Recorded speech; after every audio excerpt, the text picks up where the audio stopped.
தமிழகத்துடைய முதலமைச்சரா திரு C Joseph Vijay அவர்கள் பதவியேற்றிருக்காங்க. ஜோசப் விஜய் எனும் நான் சட்டப்படி அமைக்கப்பெற்ற இந்திய அரசியல் அமைப்பின்பால் உண்மையான நம்பிக்கையும் மாறா பற்றும் கொண்டிருப்பேன் என்றும் இவங்க அறிவிச்ச பல திட்டத்துல எந்த திட்டத்துக்கு முதல் கையெழுத்திடுவாரு அப்படின்ற பெரிய எதிர்பார்ப்பு இருந்தது. This is a new beginning, a new era.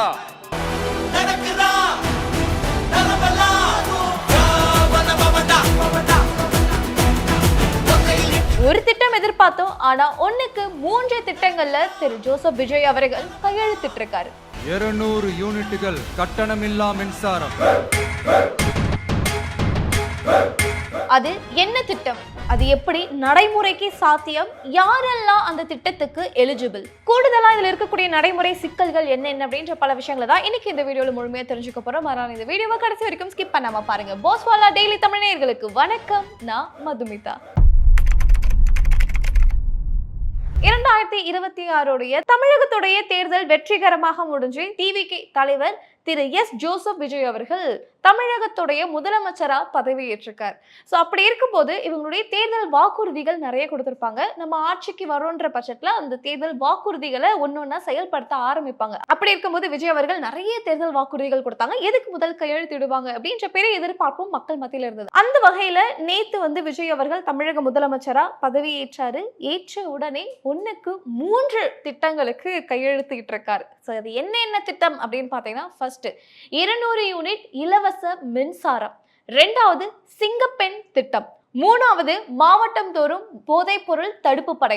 So இந்த 3 திட்டத்துக்கு தான் என்ன பண்ணியிருக்காங்க அப்படின்னா, ஃபர்ஸ்ட் சைன் போட்டிருக்காங்க. ஓகே, ஸோ இந்த 3 ஸ்கீம்க்கு சைன் போட்டுட்டாங்க. பட் இதுல இருக்கக்கூடிய நடைமுறை சிக்கல்கள் என்ன, இந்த திட்டமானது எப்படி செயல்படுது, இது எப்படி செயல்படுது அப்படின்றத பொறுத்து தான் இது மக்களுக்கு எந்த வகையில பெனிஃபிட்டா இருக்கும் அப்படின்றத நம்மளால தெரிஞ்சுக்க முடியும். இதுல ஃபர்ஸ்ட் பார்க்கக்கூடியது 200 யூனிட் இலவச மின்சாரம்.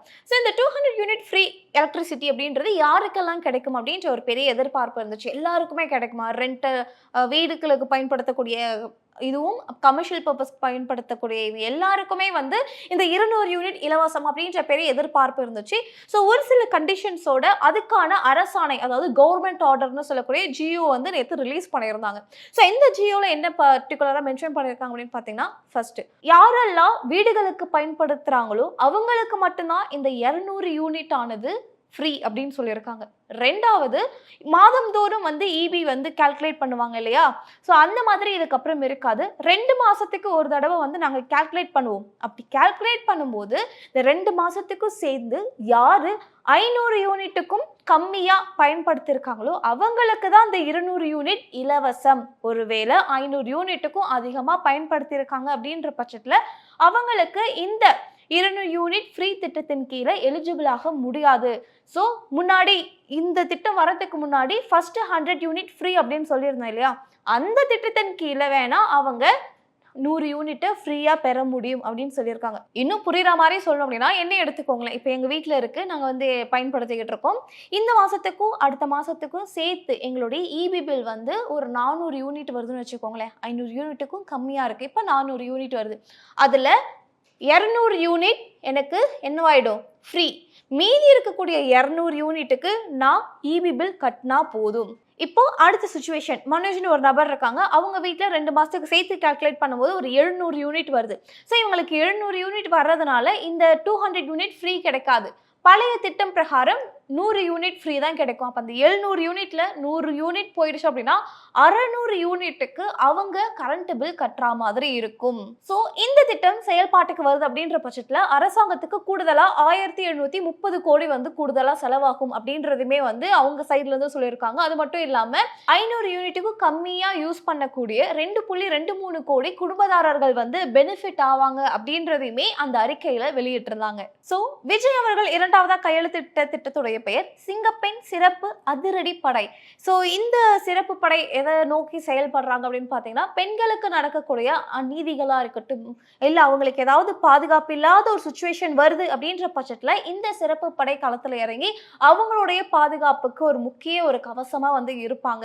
மெயினா பெண்கள் அதிகமா இருக்கக்கூடிய ஒரு ஆஃபீஸ்க்கு நைட்ல போயிட்டு வராங்கன்னும் போது அவங்களுடைய பாதுகாப்பா இருக்கட்டும், அது மட்டும் இல்லாம லேடிஸ்க்கு ஏதாவது ஒரு ஆபத்தான ஒரு சுச்சுவேஷன் வருது, அந்த நைட்ல ஏதாவது கம்ப்ளைண்ட் ரைஸ் பண்றாங்கன்னும் பண்ணும்போது அந்த கம்ப்ளைண்ட்டுக்கு தகுந்த மாதிரி விரைந்து செயல்படணும் அப்படின்றதுக்காக தான் இப்படி ஒரு ஸ்பெஷல் டிபார்ட்மெண்ட்டை உருவாக்கியிருக்காங்க.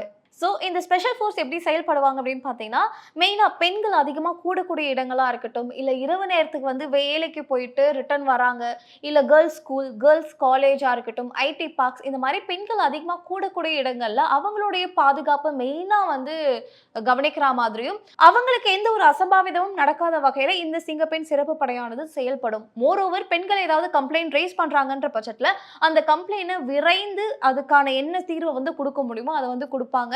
அண்ட் குறிப்பா பெண்கள் ரொம்ப பாதுகாப்பா இருப்பாங்க அப்படின்ற ஒரு நம்பிக்கையை அவங்க மத்தியில உருவாக்கணும் அப்படின்றதுக்காக தான் இந்த ஒரு திட்டத்தையே மேலா வந்து செயல்படுத்தணும் அப்படின்னு சொல்லியிருக்காங்க. ஓகே, ஸோ இந்த சிறப்பு படை எப்படி செயல்படுவாங்க அப்படின்னு பார்த்தீங்கன்னா, அங்கங்க பேட்ரோல்ல இருப்பாங்க.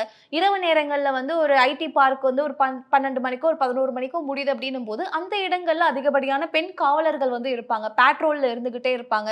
ஒருவேளை ஏதாவது ஒரு ஆபத்துக்காக நீங்க கால் பண்றீங்கன்னும் போது அந்த இடத்துக்கு விரைந்து வந்து உங்களுடைய பாதுகாப்பை வந்து இது பண்ற மாதிரியும், மெயினா இது ஒரு பிரச்சனைக்கு அப்புறம் ஒரு பாதுகாப்பு கொடுக்கறத தாண்டி இப்படி ஒரு பிரச்சனையே வராத அளவுக்கு ஒரு சொசைட்டியை உருவாக்கி கொடுக்கறது தான் இந்த சிங்கப்பெண் சிறப்பு படையோடைய திட்டமே. பட் எக்ஸ்பர்ட் போலீஸ் என்ன சொல்றாங்க அப்படின்னு பாத்தீங்கன்னா, ஃபர்ஸ்ட் இந்த எங்கே அதிகமாக குற்றங்கள் நடக்குது, எந்த மாதிரியான இடங்கள்ல குற்றங்கள் அதிகமாக நடக்கிறதுக்கான வாய்ப்புகள் இருக்கு அப்படின்றத கண்டறியணும். அதுக்கப்புறமா அந்த இடங்கள்ல இருக்கக்கூடிய சஸ்பெக்ட் யாரா இருப்பாங்க, ஸோ இவங்க சஸ்பெக்டா இருப்பாங்களா அப்படின்றது புரிதல் அந்த லெவல்ல வந்து நம்ம கிரவுண்ட் லெவல்ல இறங்கி வேலை பார்க்குறோம் அப்படின்ற பட்சத்தில் மட்டும்தான் இந்த குற்றங்களை நம்ம நடக்கிறதுக்கு முன்னாடியே தடுக்க முடியும்.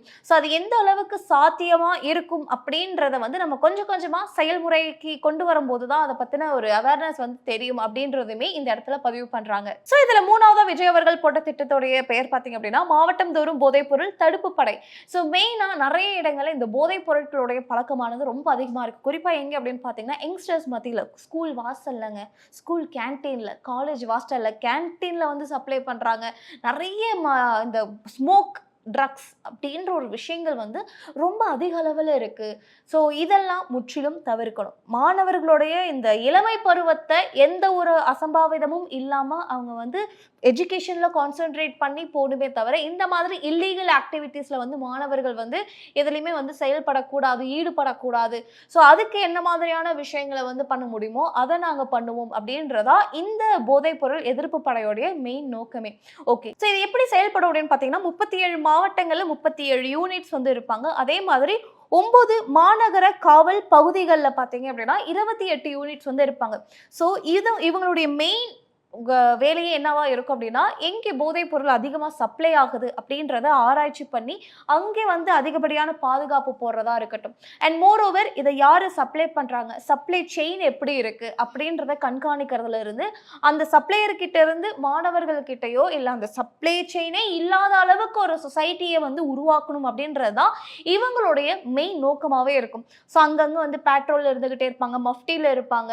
ஸோ என்ன மாதிரியான ஆக்டிவிட்டிஸ் நடக்குது அப்படின்றத கவனிச்சு யார் இதை சப்ளை பண்றாங்க, எப்படிலாம் சப்ளை ஆகுது, இதோடைய வந்து டீலிங் யார் வந்து பண்ணிக்கிட்டு இருக்கா அப்படின்ற பெரிய லெவல் நெட்வொர்க்கை முற்றிலும் அடியோடு எடுக்கணும் அப்படின்றதா இந்த போதைப் பொருள் தடுப்பு படையோடைய மெயின் கோலே. ஆன்லைன் டெலிவரியில வந்து நிறைய பேருக்கு வந்து இந்த சப்ளை எல்லாம் போகுது.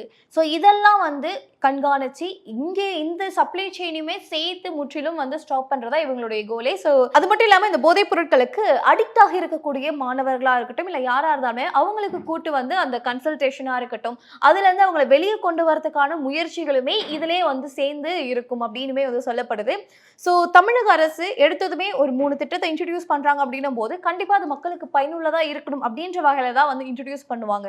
ஸோ இந்த 3 திட்டத்துக்கு தமிழ்நாட்டுடைய வளர்ச்சிக்கு எந்த ஒரு திட்டம் ரொம்ப முக்கிய பங்கு வகிக்கும் அப்படின்னு நீங்க நினைக்கிறீங்க?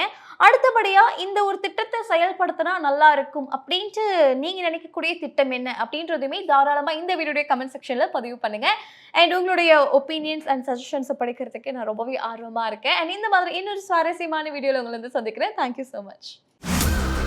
பிராண்ட் பார்ட்னர்ஷிப் மற்றும் அட்வர்டைசிங் என்கொயரிஸ்க்கு brand@bosswala.com என்ற இமெயில் ஐடிக்கோ அல்லது 9108014192 என்ற வாட்ஸ்அப் எண்ணை தொடர்பு கொள்ளலாம். Bosswala, be the boss.